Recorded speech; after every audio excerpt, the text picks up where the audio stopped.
Saudações, Dux e Duques Tricolores. Aqui quem fala é Duque Tricolor. Para mais uma análise do que eu não falei no jogo de Fluminense e Inter. Então, sente no sofá ou na poltrona, deite na cama, relaxe, me escute e entre no meu divã. Ah, é sério que esse canal aqui que diz que é tricolor e tá com a camisa do Inter que tava jogando ontem? Então, deixa eu explicar uma coisa pra você aqui.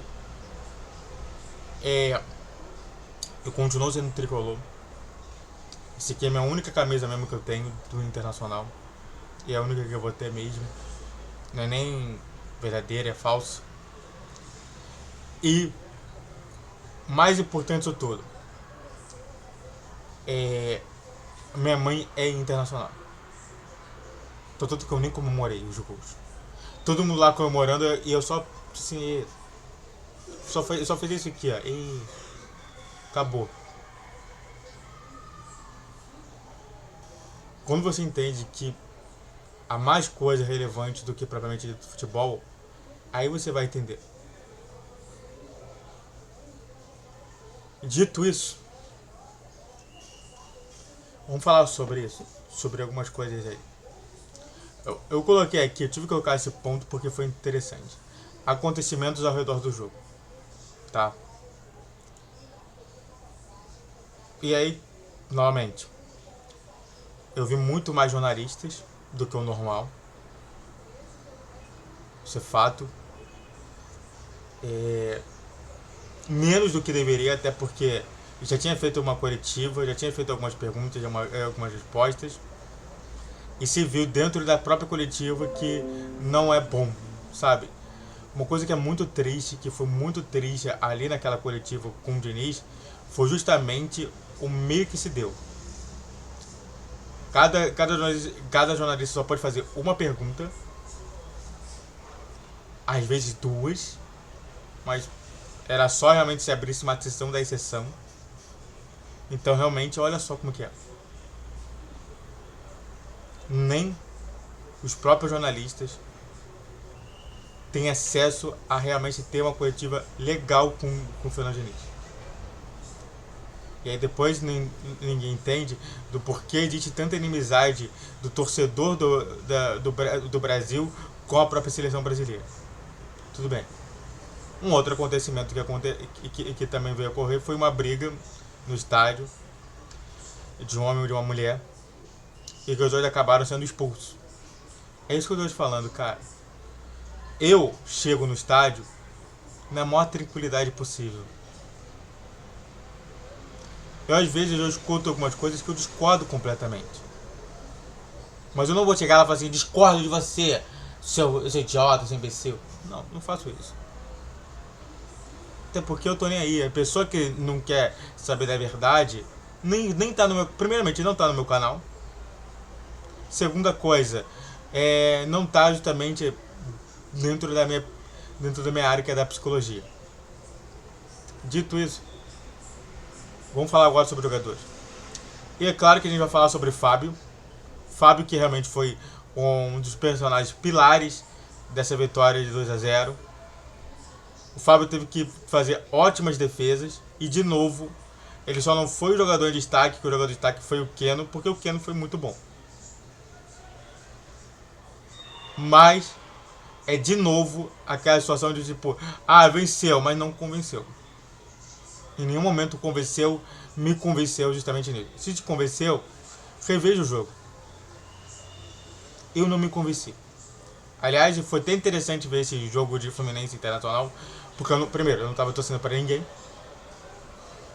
Eu falei para todo mundo ouvir que eu não ia comemorar, e todo mundo me respeitou.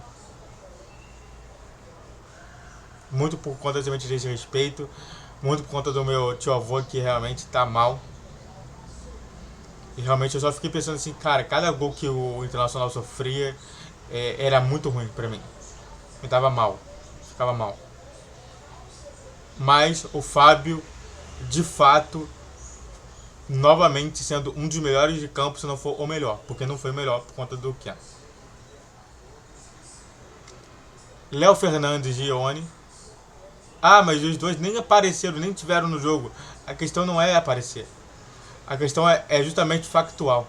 Eles dois vão entrar em algum momento.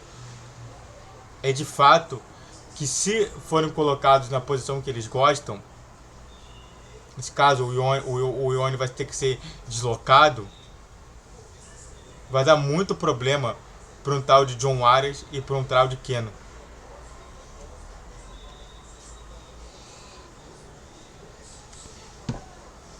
E de fato, mais uma vez a gente vê isso. Olha, mesmo que o Ione esteja numa situação ruim, posição ruim, ele é um cara que sempre deu trabalho. E é disso que todo mundo, a torcida, gosta. O Léo Fernandes, um cara menorzinho, mas que em vários treinos o pessoal já abriu o olho e falou assim, esse cara é interessante, hein? Então, ó, se eu fosse você, Arias, se eu fosse você, Keno, começaria a colocar minha cabeça no lugar. Dito isso, se inscreve no canal, faça o triplo Z que é curte, comente, compartilhe. Redes sociais na descrição de vídeo, vi todos os dias 10, 12 e 20 horas. Pix na tela. E, claro, vamos falar sobre o meu YouTube Live. Todos os dias 21 horas, quando puder. Eu sempre aviso antes, tá bom? Então vamos lá, vamos falar sobre o Fluminense. Danielzinho e Ganso, os dois também não tiveram. E de fato a gente vê uma mudança de postura no time. Um time que tem muito pouco a oferecer na parte de criação.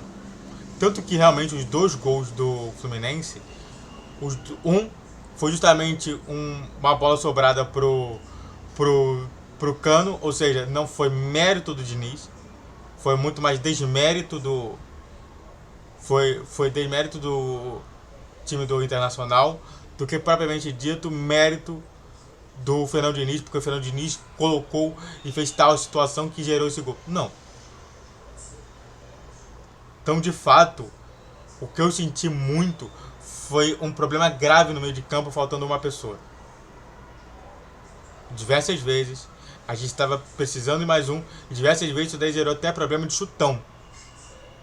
Então, sim, tanto o Danielzinho como o Ganso seriam importantes. O Danielzinho estava justamente na reserva e não entrou.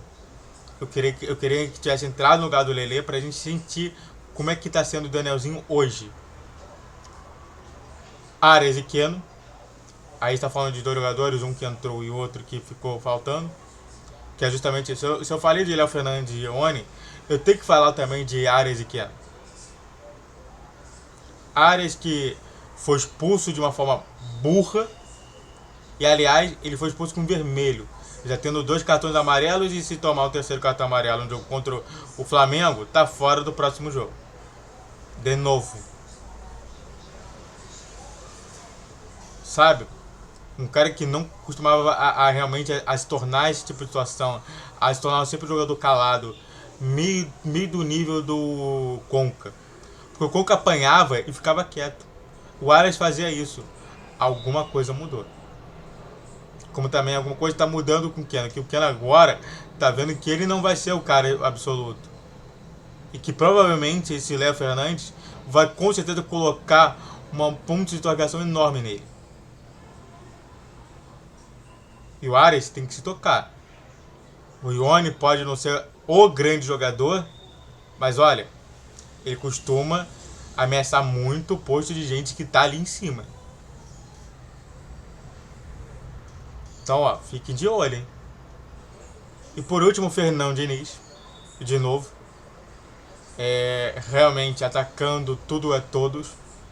Mudou completamente da água pro vinho, quer dizer, do vinho pra água. Ou seja, não sei que realmente eu não represo. Eu fico muito triste por ele ser psicólogo, por ele estar representando a minha classe, que é a classe da psicologia. Mas contudo, ele só fez 2 substituições. Ele tirou o Felipe Melo, que já estava cansado e não podia jogar os 90 minutos, colocou o David Braz, que é muito estranho, né? Porque Se vai ter uma substituição dessa concreta, por que não colocar o David Braz? Até porque o David Braz é muito melhor. E tirou o Lelê e colocou o JK.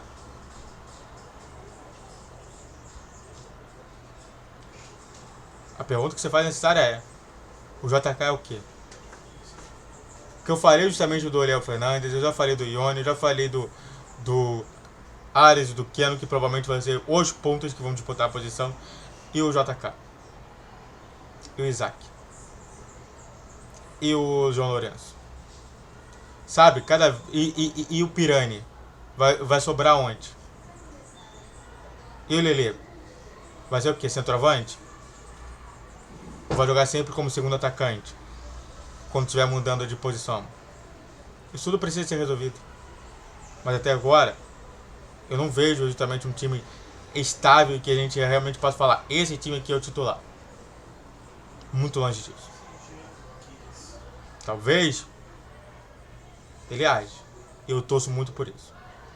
Muito obrigado a todos que assistiram. Eu fico por aqui. Se inscreve no canal, faça o triplo Z, que é curte, comente, compartilhe.